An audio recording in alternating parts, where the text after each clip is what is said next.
여러분, JBCN 뉴스 시작하겠습니다. 어제 하천 범람으로 평택시 장당 하수처리장이 침수됐다는 내용 보도해드렸습니다.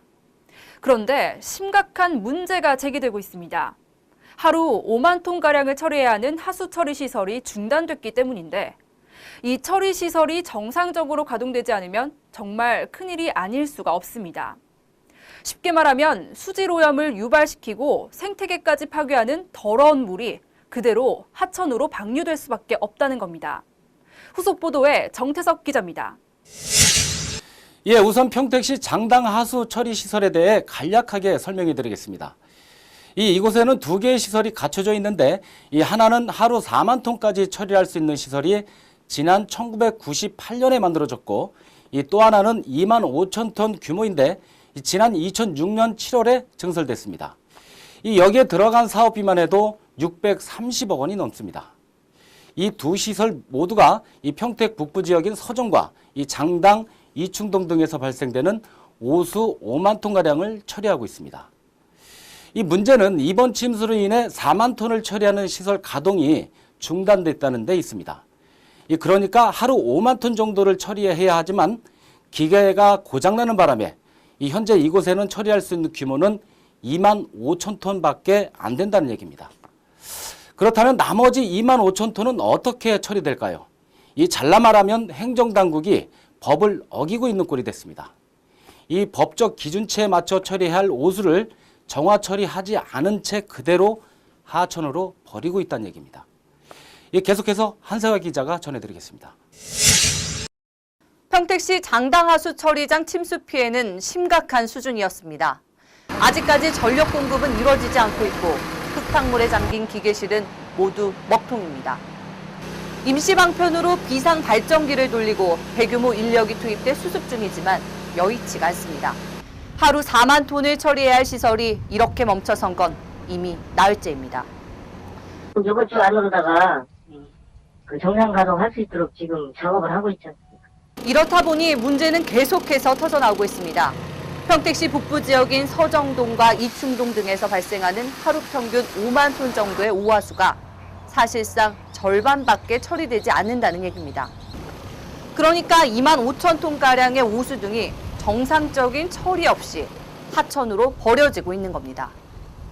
그런데도 시설관리 운영사 측에선 문제가 없다는 식입니다. 지금 여름철이니까 처리 효율이 굉장히 좋습니다. 또 빗물이 들어오니까 농도가 떨어지니까 기존 처리장에도 집어였고 정설 처리장에도 집어서 분배해서 처리하고 있습니다. 더 큰 문제는 이렇게 버려지는 물로 하천 수질 오염과 생태계 파괴가 불가피하다는 데 있습니다. 현행법상 폐수 처리장 등에서 최종 방류수 수질 기준은 BOD 10ppm 미만으로 규정하고 있습니다. 마찬가지로 이곳 장당 하수 처리장에서 정상적으로 처리돼 최종 방류되는 물도 BOD가 10ppm 안팎입니다. 하지만 이 수치의 2배가 넘는 물이 국가하천인 진이천으로 유입돼 최종 서해 바다로 흘러가는 겁니다. 이렇게 하지 않으면 하루 5만 톤 이상이 발생하는 오화수를 감당할 수 없기 때문입니다. 진퇴양난에 빠진 평택시의 극단적인 판단이었습니다. 지금 이제 1차 처리만 해보자는 거잖아요. 그리고 나머지 2만 5천은 정상적으로 하는 거. 확정 수질은 다 오버된다고 봐야지. 피해 원인과 책임 소지를 가리는데도 평택시는 수동적입니다. 한국주택토지공사가 이른바 공사도로로 사용하기 위해 하천 일부를 흙으로 막아 피해가 커졌다는 사실을 알면서도 사실상 떨미기식입니다. 공사로로 사용할 수 있었던 건지 그것만 확인하시면 돼요. 그건 모르죠. 그런데 뭐 전체적으로 철저하게 농가를 기본에게 맞게 해내라고 하는데 그게 알아볼게요. 평택시 장당 하수 처리장이 정상으로 가동되기까지는 약 4개월 정도가 걸릴 것으로 전문가들은 예상하고 있습니다. 이러는 사이 정화되지 않는 더러운 물이 하루 2만 5천 톤씩 하천과 바다로 유입된다는 사실입니다. JBCN 뉴스 한세아입니다.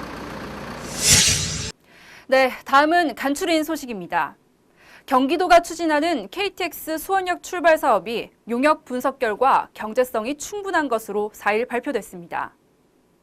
KTX 수원역 출발 사업은 경부선 일반철도 노선과 2016년 개통 예정인 수서 평택 간 KTX 노선을 연결하는 사업으로 1일 왕복 34회 운행 시 15,872명이 이용할 것으로 예측됐습니다. 이 사업이 완료되면 수원 대전 구간은 23분, 수원 광주 송정 구간은 112분이 단축되며 현재 8회 운행하던 KTX 운행 횟수도 34회로 늘어날 전망입니다. 경기도는 이번 용역 분석 결과를 토대로 수서 평택 간 KTX 총사업비를 변경하고 2016년 상반기 착공이 가능하도록 국토부와 기재부에 지속적으로 요청할 방침입니다. 수원시는 광복 70주년을 맞아 나라꽃 무궁화 심포지엄을 오는 7일 수원시 체육회관 대회의실에서 개최합니다. 올해로 4번째를 맞는 나라꽃 무궁화 심포지엄은 시민들에게 무궁화 축제와 명품 무궁화 도시의 필요성에 대한 이해를 돕기 위해 마련됐습니다. 이번 심포지엄에서는 박형순 산림청 무궁화 포럼 회장과 권혜연 국립산림과학원 박사의 발표를 듣고 무궁화 전문가와 시의원, 시민대표와 함께 전국 무궁화 축제 발전 방안에 대해 토론할 예정입니다. 평택지방해양수산청은 평택 당진항 서부두 진입도로 확장 사업이 지난 31일 준공됐다고 어제 밝혔습니다.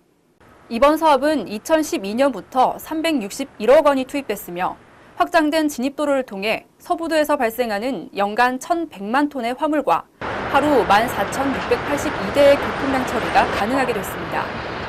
또한 내항부두 개발이 완료될 경우 서부두 통행시간 단축과 운행비용 절감 등이 확보돼 약 7천억 원의 편익이 발생할 것으로 예측되고 있습니다. 새천년 민주당 대표를 지냈던 새정치민주연합 박상천 상임고문이 그간 지병으로 서울대병원에 입원해오다 어제 오전 향년 77세의 일기로 별세했습니다. 박 상임고문은 전남 고흥 출신으로 5선 의원을 지냈으며 김대중 정부에서 법무부 장관을 역임하기도 했습니다. 빈소는 서울 강남 성모병원 장례식장 12호실에 모셔졌습니다. 발인은 6일이며 장지는 경기도 광주 시안가족 추모공원입니다. 삼가 고인의 명복을 빌며 이만 JBCN 뉴스 마치겠습니다.